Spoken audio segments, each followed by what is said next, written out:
Boa noite, temos a honra de apresentar para vocês o primeiro curso de UBE em São Paulo, com essa aula inaugural em que nós vamos tratar da introdução do tema da UBE, por que estamos descobrindo mais dessa técnica nesse momento e também entender os princípios que são fundamentais para a execução correta dessa técnica. Antes de mais nada, eu acho que vale a pena também me apresentar para vocês. Meu nome é Michael Minsuchu, eu sou ortopedista, cirurgião de coluna, formado pela Faculdade de Ciências Médicas da Santa Casa de São Paulo. Tive minha residência em ortopedia e traumatologia pelo Hospital das Clínicas da Faculdade de Medicina da USP, onde também tive a oportunidade de fazer minha subespecialidade em cirurgia de coluna. Trabalhei há mais de 2 anos e meio na Coreia do Sul, onde pude ter a oportunidade de desenvolver minhas habilidades e aprender mais sobre endoscopia. E por que eu optei a Coreia do Sul? Coreia do Sul é famosa pelos seus grandes centros especializados em coluna, que já há muito tempo vem ensinando médicos no mundo todo em como realizar as técnicas endoscópicas, como a técnica transforaminal e interlaminar. Mas será que é só isso mesmo que a Coreia tem a oferecer durante todo esse tempo? Para esse questionamento, hoje a gente consegue afirmar que a Coreia é um dos países no mundo que lideram a endoscopia de coluna. Para a gente conseguir embasar isso um pouco melhor, a gente consegue ver nos artigos científicos quais são as tendências e os hotspots da endoscopia mundial. Sendo que a Coreia é um dos países que lidera não só pelo seu número de publicações, como número de citações e, fora isso, o desenvolvimento das técnicas endoscópicas.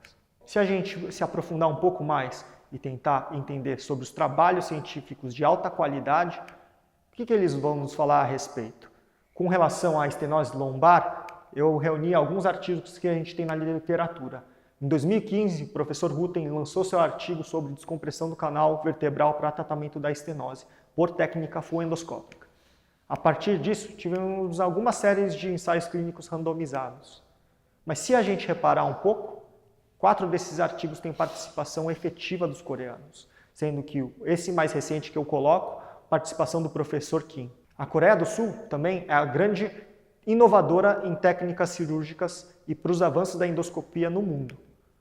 Tivemos a oportunidade de presenciar em primeira mão grandes empresas, grandes desenvolvedores de materiais cirúrgicos também que foram e vão aprendendo cada vez mais com a técnica com os coreanos. Fora isso, grandes nomes mundiais em relação à endoscopia de coluna são da Coreia e atuam no país.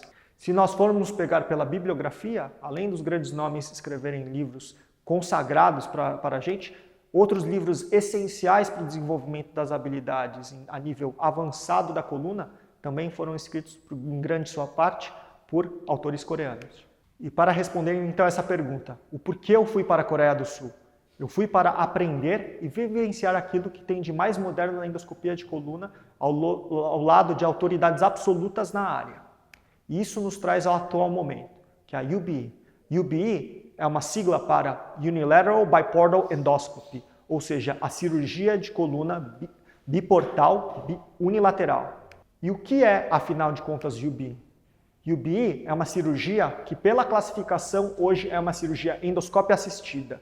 Essa cirurgia nós fazemos 2 portais, sendo que o primeiro será utilizado para a inserção de instrumentos cirúrgicos e a criação de um espaço de trabalho.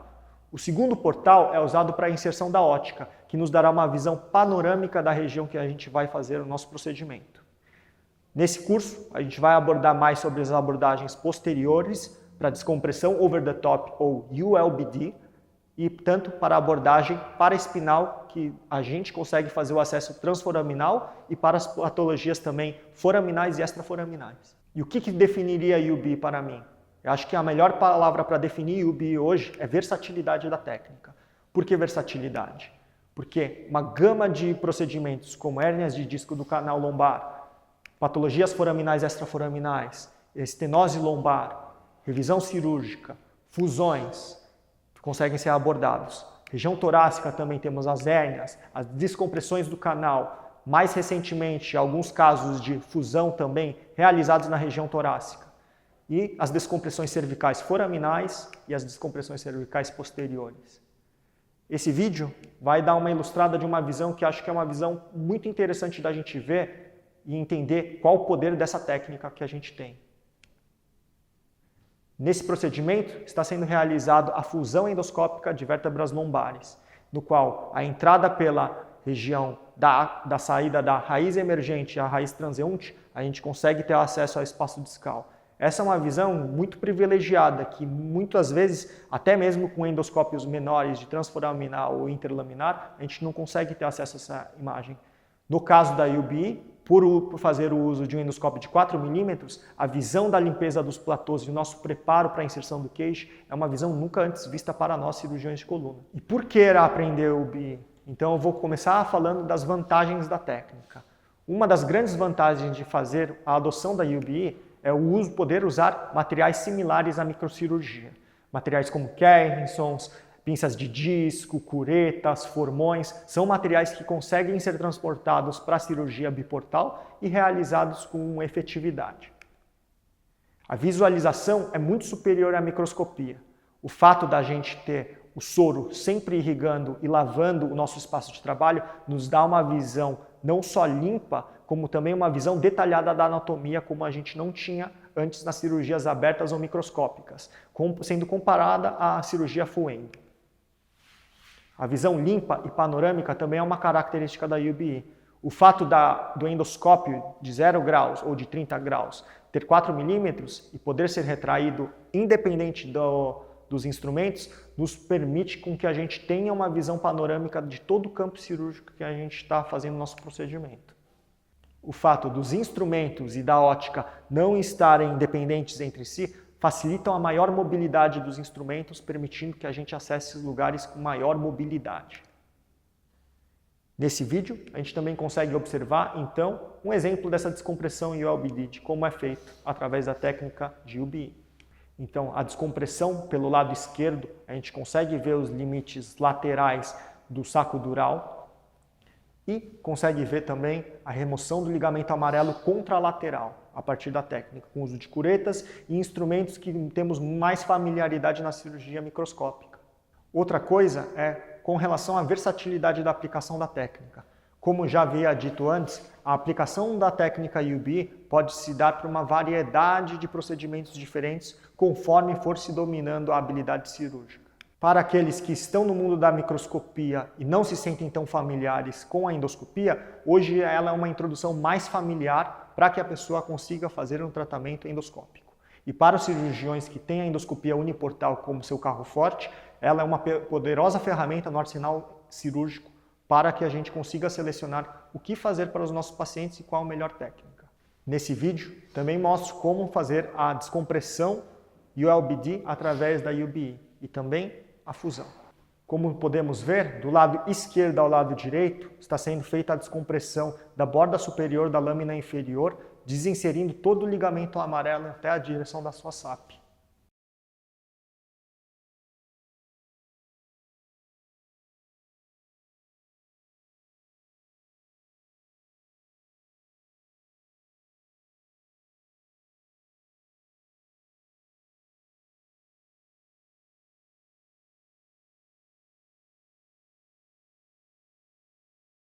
Podemos ver que o limite contralateral do ligamento amarelo é chegado próximo à SAP e todo o ligamento amarelo é desinserido. Outra vantagem também que vale a pena a gente comentar é sobre uma curva de aprendizado mais suave com relação à técnica de UBE. Os recentes trabalhos têm mostrado que a técnica UBE, para ser aprendida, muitas vezes exige do cirurgião uma curva de aprendizado mais suave. Escolhi esse trabalho falando do acesso transforaminal para realizar a disectomia, comparando as duas técnicas, mostrando que há uma diferença de 40 casos no caso da full endoscópica, quando a UBE, alguns cirurgiões requerem mais ou menos 15 casos para ter a proficiência. Não só é bom a gente também olhar a literatura, como também a opinião de alguns dos maiores especialistas do mundo. Então eu apresento para vocês essa apresentação que o Dr. Pé fez, chefe do Uridu Spine Hospital, famoso, renomado hospital de cirurgia de coluna na Coreia, numa entrevista com outros médicos americanos que já têm curiosidade por essa técnica. In my talk, I mentioned how in South Korea we're seeing this kind of resurgence in use or emergence of biportal spine surgery. So I know that a lot of Korean surgeons are really adopting this. What's your opinion on that? And have you, what do you think that how that's going to fit into the future of endoscopic spine surgery? Biportal surgery has a great role to expand the surgeon's adaptation to endoscopic surgery world. But in other terms, they just want to settle down on the interlaminar approach and perform their microscopic surgery with the other way. This is good for the early adaptation, but as I mentioned before, the transforaminal approach is a very important and a unique approach. It's super tissue preserving surgeries. So everyone who performed the transforaminal approach will understand what I'm talking about. But with the biportal surgery, you cannot do that. So I also do the biportal surgery for the endoscopic fusion and the severe stenosis decompression. This works very well, super nice, even faster than the full endoscopic surgery. But I do my discectomy only with the transforaminal approach. Even 5-1, 99% I do transforaminal approach. That is easy for me. And that requires less operation time. But the biportal guys do not want to learn another technique, transforaminal technique, because they know they are the endoscopic surgeon, and so why I should learn another technique? That's it. So for my recommendation for my junior surgeon, the fellows, I first train them from the transforaminal approach. And then if you want to move to the biportal endoscopic surgery, believe me, you just need only three cases of the biportal endoscopic surgery will be enough for your learning curve. Otherwise, if you first do the biportal surgery, you will require another 20 or 30 cases learning curve for your transforaminal approach. So in the future, you should learn both the uniportal and the biportal surgery for your clinics. But my recommendation to learn how to learn, the way to learn is first you should learn uniportal transforaminal approach, then move to the biportal surgery. That will be a good way to reach your endoscopic experience. One more little thing is, where do you see in your practice the indications for biportal? So you said fusion surgeries, right? Fusions, and what other procedures? I do the multi-level decompression and the severe stenosis with the biportal surgeries. That requires less time. Yeah. Thank you so much. That was a great talk. Thank you. Thank you.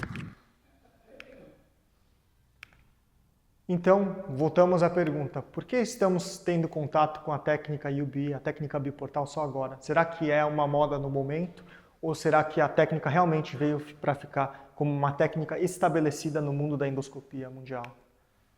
Para a gente conseguir responder a essa pergunta, vale a pena a gente entender um pouco da história de como as coisas se desenrolaram.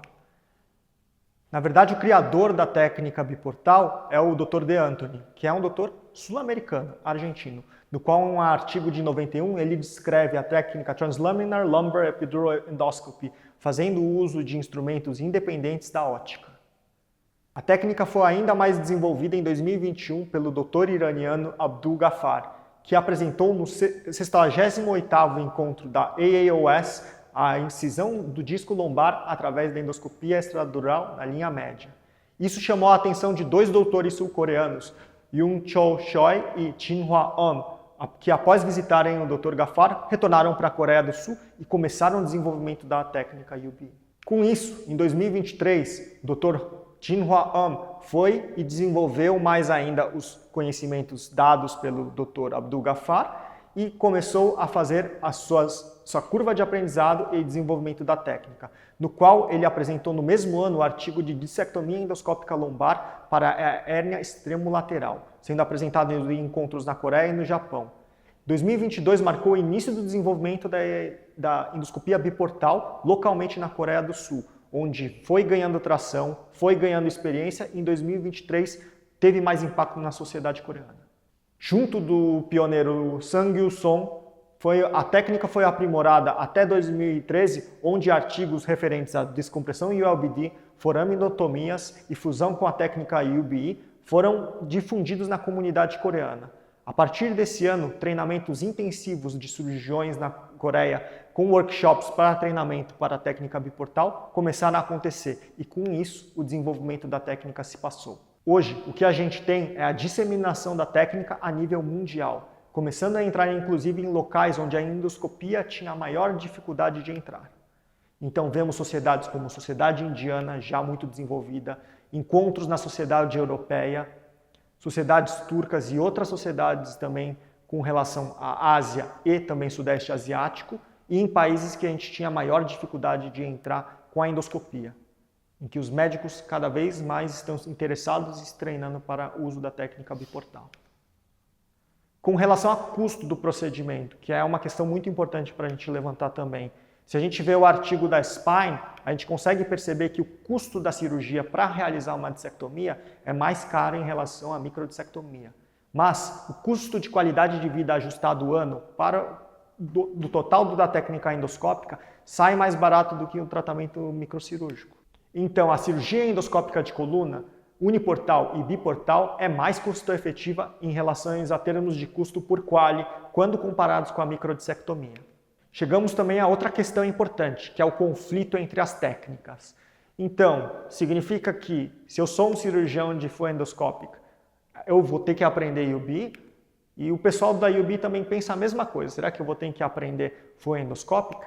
E aí começam-se os conflitos em relação às vantagens e desvantagens de cada procedimento.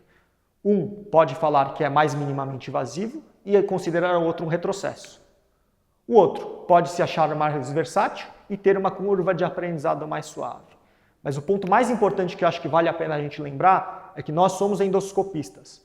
Na verdade, nosso objetivo principal é o benefício do paciente. Então, para nós endoscopistas, como se fôssemos também motoristas de algum carro, não importa se for um carro manual ou automático, a gente tem que saber dirigir. E o que é UBE? Eu acho que para a gente começar a conversar mais a respeito de UBE, não teríamos como não passar pelos princípios fundamentais da técnica, que vão garantir não só o sucesso da cirurgia, como a segurança do paciente. Quando a gente pensa nos princípios, eu convido a todos a terem acesso ao livro Unilateral Biportal Endoscopic Spine Surgery, Basic and Advanced Technique, escrito pelos autores coreanos e membros da Sociedade Mundial de UBE. Nesse livro, há um capítulo específico falando dos princípios da técnica.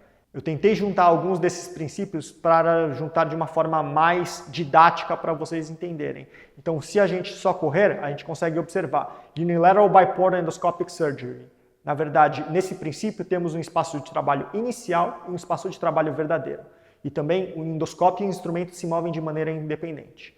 O segundo princípio é cirurgia em meio líquido. É imperativo que o cirurgião tenha um controle de um fluxo contínuo e saiba como fazer o manejo da pressão desse fluxo. A triangulação é o terceiro. Evitar triangulação precoce e problemas na triangulação, que é uma habilidade a ser treinada pelos cirurgiões, e temos a disponibilidade dos simuladores para cada aluno, justamente para treinar esse aspecto da triangulação que muitas vezes não é familiar a nós cirurgiões de coluna. O quarto, afastadores semitubulares no portal de trabalho, que não só ajudam ao afastamento de estruturas moles, tanto da musculatura como do tecido subcutâneo, mas também permite um melhor controle pressórico dentro do paciente. O quinto, a cirurgia de uma mão, sem o suporte da outra mão, como temos no caso da cirurgia FUE endoscópica. A cirurgia biportal é uma cirurgia de uma mão, então o domínio dos instrumentos com uma mão é necessário. O sexto, a lente dentro do paciente. Sempre observamos aquilo que acontece com maior amplificação do nosso campo de trabalho, assim como na endoscopia uniportal. Aqui também a lente é móvel, com uma visão multidirecional, e os movimentos em pivô, que são importantes para que a gente realize uma triangulação de uma maneira efetiva. Tentando resumir e juntar alguns desses conceitos, eu vou apresentando agora cada um desses aspectos que eu achei mais importante. Em relação ao Unilateral Biportal Endoscopy, em um lado do paciente, unilateral, são feitos 2 portais que passam pelo plano muscular do paciente até chegar ao nosso espaço de trabalho. É importante a gente entender esse princípio de passar pelo plano muscular, porque quanto menos trauma causamos no músculo e quando podemos abrir a musculatura sem que cause o trauma, melhor é o nosso espaço de trabalho. O endoscópio e os instrumentos se movem de maneira independente. A ideia é poupar a lesão da musculatura de maneira excessiva e o uso dos retratores semitubulares ajudam na retração dessa musculatura. A ampliação do espaço de trabalho inicial é extremamente importante para uma boa execução do procedimento. Quando pensamos na abordagem posterior, são dois espaços que temos que pensar: as fibras interfasciculares do multífidos e o espaço de som, que é o tecido adiposo justaposto ao processo espinhoso. O uso de afastadores semitubulares vão ajudar a manter essa retração da musculatura e manter uma visão mais adequada do nosso campo. E a chave da cirurgia minimamente invasiva de coluna é justamente preservar as estruturas, prevenindo as complicações da UBE, controlando as pressões e também de sangramentos excessivos. O espaço de trabalho verdadeiro, na verdade, é feito após a gente ver o espaço de trabalho inicial. O espaço de trabalho inicial muitas vezes é limitado, situado entre estruturas ósseas, junção espinolaminar, processo transverso ou no próprio istmo.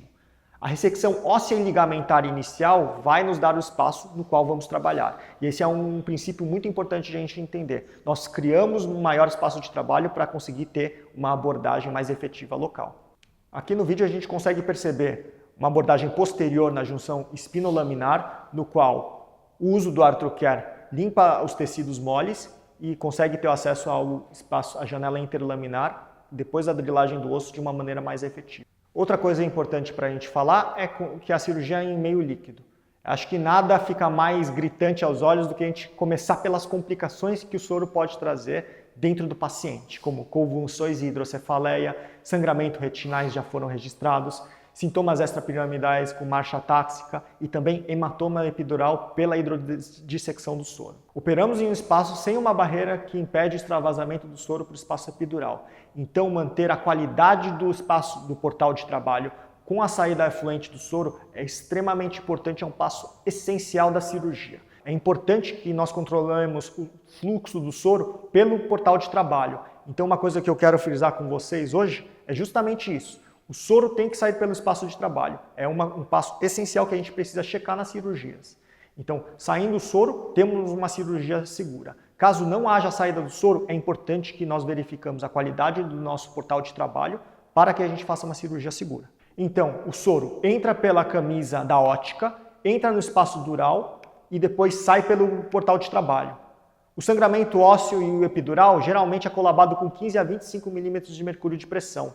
E a pressão que mantemos no nosso espaço de trabalho é geralmente de 30 a 50.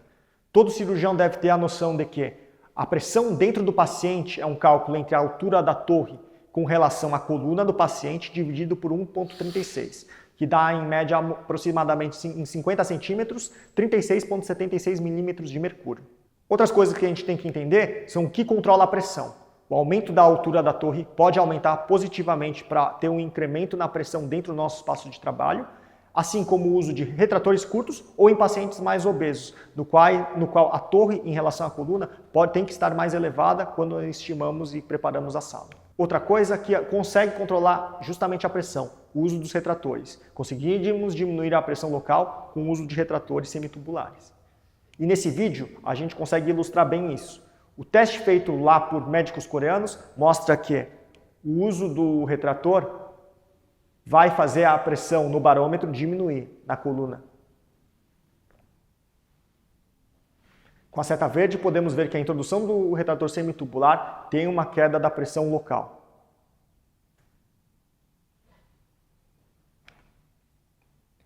E por último, para finalizar dos princípios, gostaria de falar um pouquinho da triangulação. O verdadeiro sentido de triangulação, na verdade, é com os instrumentos na frente da ótica. Muitas vezes, se fizermos portais muito separados de si, podemos ter uma triangulação aberta. Outras vezes também, acontece muito da gente fazer uma triangulação precoce, no qual os instrumentos estão por trás da ótica e a gente não consegue localizar. Sempre manter os instrumentos à frente da ótica é essencial, e esse é o princípio da triangulação verdadeira. O movimento pivotante entre a ótica e os instrumentos vai fazer com que sempre mantemos o instrumento em frente ao que estamos vendo. Esse movimento não é um movimento que muitas vezes temos familiaridade como cirurgiões de coluna. Então é importante que essa habilidade seja treinada. Com isso, vamos deixar disponibilizados aos nossos alunos os simuladores justamente para se familiarizar mais com a triangulação. Com isso, faço o convite para todos vocês cirurgiões de coluna para que participem nesse primeiro curso de UBE em São Paulo, chancelada pela World UBE Society, um dos braços de uma das mais renomadas sociedades de cirurgia minimamente invasiva da coluna no mundo, a COMIS, a Sociedade Coreana de Cirurgia Minimamente Invasiva. Serão 2 dias de curso, nos dias 21 e 22 de setembro, nos quais, no primeiro dia, teremos aulas teóricas e o segundo dia destinado à prática em cadáver fresco para treino das técnicas ULBD, a descompressão over the top lombar, e para as abordagens paraespinais. Esse curso vai ser realizado no Centro de Treinamento da Quirontech, um dos centros de treinamento mais avançados que temos no nosso país. Contamos com a presença de vocês e fica o convite para participar do nosso curso e aprender mais sobre a técnica. Obrigado.